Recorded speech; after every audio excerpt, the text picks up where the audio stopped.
मराठा समाजाच्या आरक्षणाच्या संदर्भात आणि मनोज जरांगे पाटील यांचं उपोषण आणि इतर जे काही आंदोलन सुरू आहे या पार्श्वभूमीवर अतिशय महत्त्वाची अशी उपसमितीची बैठक मी देखील आज अटेंड केलेली आहे आणि या बैठकीमध्ये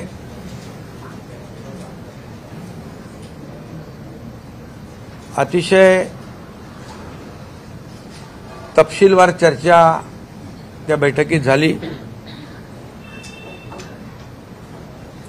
त्यामध्ये जस्टिस शिंदे साहेबांची जी कमिटी आपण गठीत केली होती जुन्या कुणबी नोंदी शोधण्यासाठी तपासण्यासाठी, त्या कमिटीने एक प्रथम अहवाल जो आहे तो आज आमच्याकडे सादर केलेला आहे। तो उद्या आम्ही कॅबिनेटमध्ये घेऊन तो स्वीकारून त्याचा पुढचं जे काही जी प्रक्रिया आहे ती आम्ही करणार आहोत। जस्टिस शिंदे कमिटीमध्ये जवळपास 1,72,00,000 कागदपत्रांची केसेसची तपासणी झाली आणि त्यामध्ये 11,530 कुणबी नोंदी जुन्या नोंदी आढळून आलेल्या आहेत आणि त्यांनी संपूर्ण सविस्तर अहवाल देखील सादर केला आणि फार जुने रेकॉर्ड तपासले। त्याच्यामध्ये काही रेकॉर्ड्स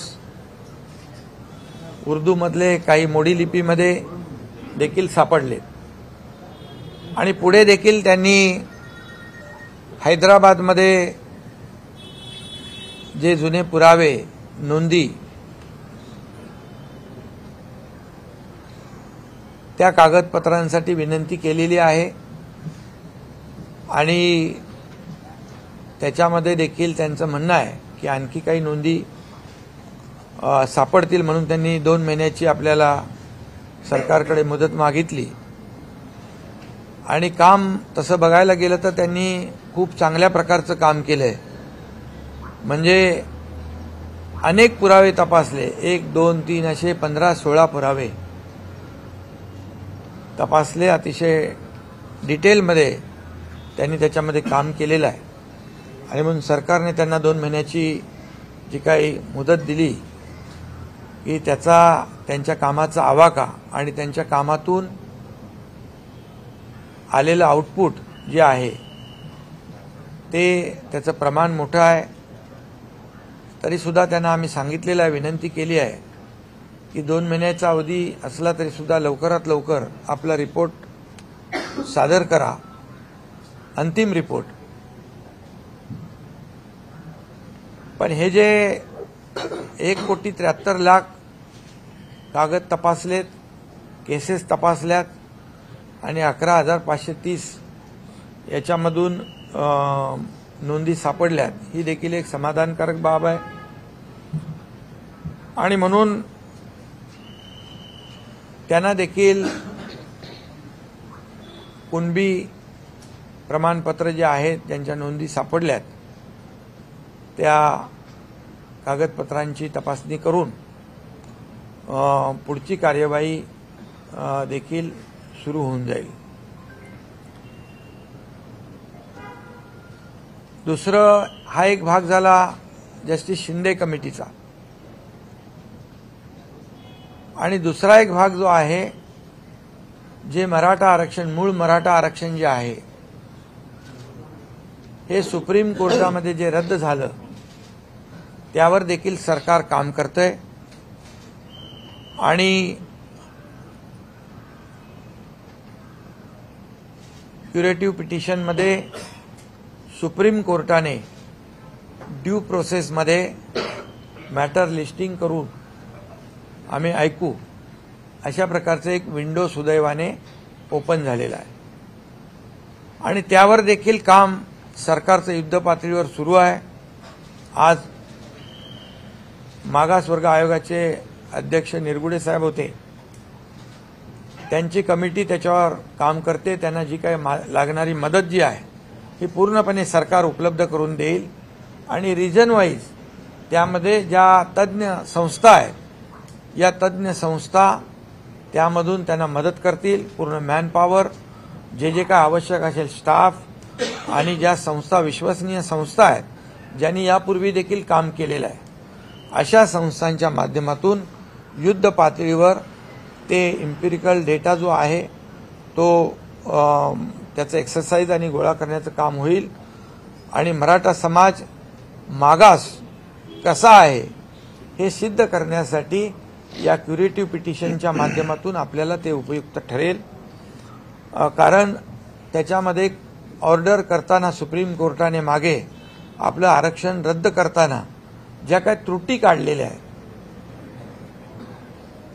त्या त्रुटी दूर करण्यासाठी देखील आज आम्ही जस्टिस निवृत्त न्यायाधीश गायकवाड साहेब, निवृत्त न्यायाधीश भोसले साहेब आणि जस्टिस शिंदे साहेब याची एक ॲडवायझरी बोर्ड म्हणून ती एक आम्ही स्थापन केलंय।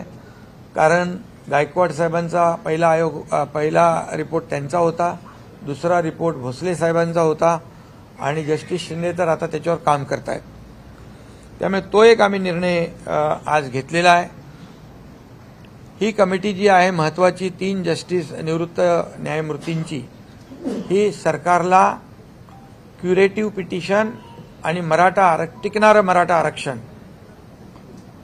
हे देण्यासंदर्भामध्ये मार्गदर्शन करेल आणि मागासवर्ग आयोगाला देखील मदत करेल, अशा प्रकारचा निर्णय झाला।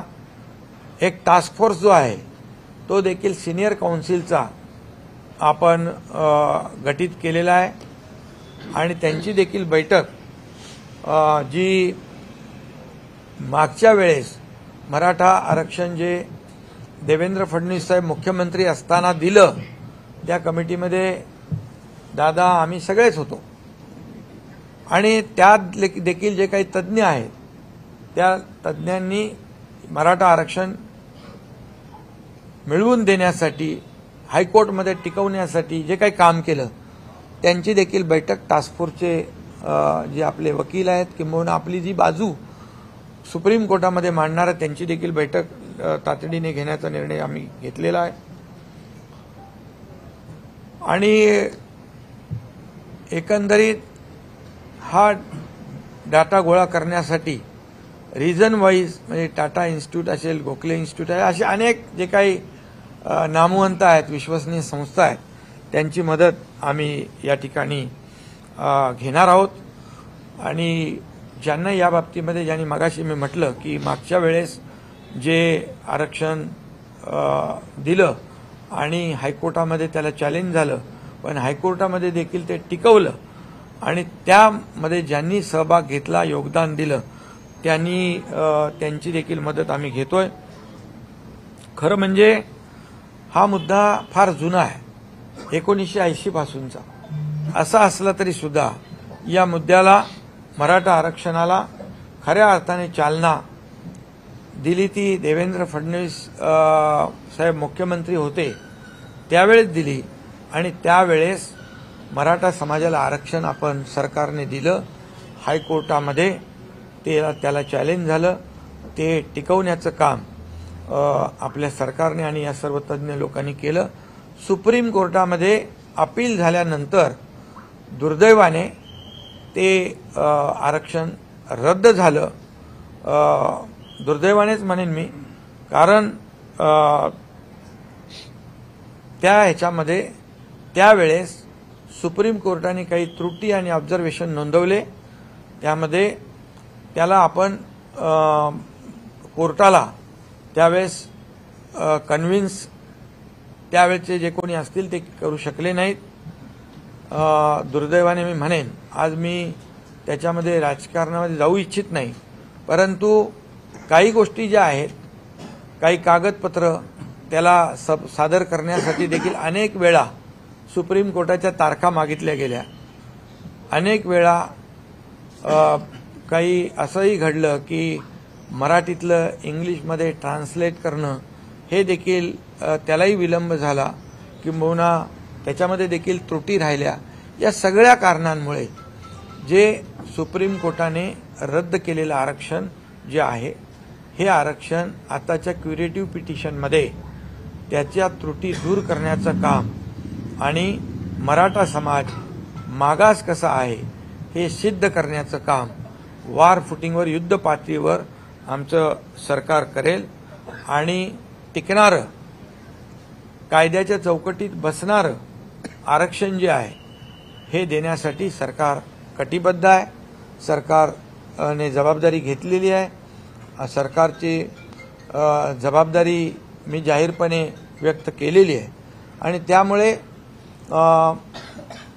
आणि त्याचबरोबर उद्या मनोज जरांगे पाटील यांचे काही प्रतिनिधी देखील अशी चर्चा आपली उपसमिती आणि आपले अधिकारी देखील करतील। तशा प्रकारची त्यांना देखील विनंती आमचे डिव्हिजनल कमिशनर कलेक्टर करतील। माझी एवढीच विनंती आहे की 58 मोर्चे गेल्या वेळच्या आरक्षणाच्या वेळे या राज्यामध्ये निघाले। अतिशय शिस्तबद्ध पद्धतीने ते मोर्चे निघाले। त्या मोर्चाला कुठेही गालबोट लागलं नाही आणि त्यामुळे लाखांचे मोर्चे काढून देखील कुठेही न्यायव्यवस्था, राज्यातली शांतता, जी काही कायदा सुव्यवस्था जी आहे ती धोक्यात आली नाही। परंतु दुर्दैवाने आज काही ठिकाणी मराठा समाज शिस्तप्रिय आहे, शांत आहे, हे त्यांनी दाखवून दिलं मागच्या आरक्षण मिळण्यापूर्वी। परंतु काही लोक आज जे काय कायदा सुव्यवस्था, जाळपोळ हे जे काही सुरू आहे, मला वाटतं मराठा समाजाने अगदी सजग होऊन याकडे पाहिलं पाहिजे, कारण हे गालबोट लागल्यामुळे आज कायदा सुव्यवस्था निर्माण झालेली आहे। त्याचबरोबर मराठा समाज जे बांधव आहेत त्यांना देखील माझी विनंती आहे, मी जाहीरपणे देखील विनंती त्यांना केली आहे, तुमच्या माध्यमातून देखील करतो की टोकाचं पाऊल आपण उचलू नका, आत्महत्येसारखं पाऊल उचलू नका। आपल्या मुलाबाळांचं, आईवडिलांच्या परिवाराचा विचार करा, त्यांना वाऱ्यावर सोडू नका। अशा प्रकारची मी त्यांना भावनिक आवाहन देखील या ठिकाणी करू इच्छितो। आणि कारण मराठा आरक्षण देण्यासंदर्भात जे 1980 पासूनचा प्रश्न असताना देण्याची तत्परता मुख्यमंत्री देवेंद्र फडणवीस साहेब जेव्हा होते त्यावेळेस दिलं, हायकोर्टात देखील टिकवलं। दुर्दैवाने सुप्रीम कोर्टामध्ये ते टिकू शकले नाहीत। ही वस्तुस्थिती आहे, हे कटू सत्य आहे। आम्ही देणारे आहोत आणि प्रामाणिकपणे मराठा समाजाला आरक्षण 2 टप्प्यामध्ये आपण एक कुणबी जे जस्टिस शिंदेंचं काम, दुसरं क्युरेटिव्ह पिटिशनच्या माध्यमातून सुप्रीम कोर्टाचं काम आम्ही प्रामाणिकपणे करतोय। आम्ही कुठल्याही परिस्थितीमध्ये कुणालाही आम्ही फसवू शकणार नाही, फसवणार नाही, फसवू इच्छित नाही। म्हणून जी मागणी जी आहे ती मागणी देखील कायदेशीर असली पाहिजे, नियमामध्ये बसणारी असली पाहिजे आणि ती टिकणारी असली पाहिजे। नाहीतर आज आम्ही सरकारने निर्णय घ्यायचा आणि उद्या तो फेटाळायचा। समाजाला एक प्रकारे सरकारने फसवलं अशी भावना सरकारमध्ये, जनतेमध्ये, मराठा समाजामध्ये आम्ही जाऊ देणार नाही। आम्ही जे बोलतोय, जे होण्यासारखं आहे तेच आम्ही बोलतोय आणि नक्की आपल्याला मी सांगतो, आपल्या माध्यमातून मराठा समाजाला टिकणारं, कायदेशीर टिकणारं, कायद्याच्या चौकटीत टिकणारं, इतर कुठल्याही समाजावर अन्याय न करता हे आरक्षण आम्ही देणार आहोत। त्यासाठी सगळ्या प्रक्रिया ज्या आहेत त्याच्यावर सुरू आहे आणि म्हणून मनोज जरांगे पाटील यांना देखील माझं आव्हान आहे, विनंती आहे की आपण थोडा वेळ यामध्ये सरकारला दिला पाहिजे। सरकारचं काम जे तुम्ही कुणबी दाखल्याचं जी मागणी केली, जस्टिस शिंदे अतिशय चांगल्या प्रकारचं काम करतात, त्यांनी त्याच्यातून आउटकम आपल्याला दाखवलेला आहे। त्यामुळे त्यांनी देखील मनोज जरांगे पाटील यांनी स्वतःची काळजी घेतली पाहिजे। त्यांच्याही काळजीची आम्हाला तब्येतीची चिंता आहे। त्यांनी वैद्यकीय उपचार घेतले पाहिजे, पाणी घेतलं पाहिजे, त्यांनी हॉस्पिटलची जी काही ट्रीटमेंट आहे ती घेतली पाहिजे। कारण शेवटी कुठेही आम्हाला सरकारला देखील त्यांची चिंता आहे, त्यांच्या तब्येतीची चिंता आहे। त्यांनी जो काही मागास मराठा समाजासाठी जो लढा उभारलेला आहे, सरकारने तो गांभीर्याने घेतलेला आहे। सरकार पूर्णपणे या मराठा समाजाच्या आरक्षणाच्या बाबतीमध्ये अतिशय गंभीर आहे आणि म्हणून आज सर्व लोकांची एक महत्त्वाची बैठक आम्ही या ठिकाणी बोलावलेली आहे आणि त्यामध्ये पूर्णपणे आपल्याला सुदैवाने की 2 मार्गाने आपण या मराठा समाजाला न्याय देण्याचा निर्णय घेतलाय।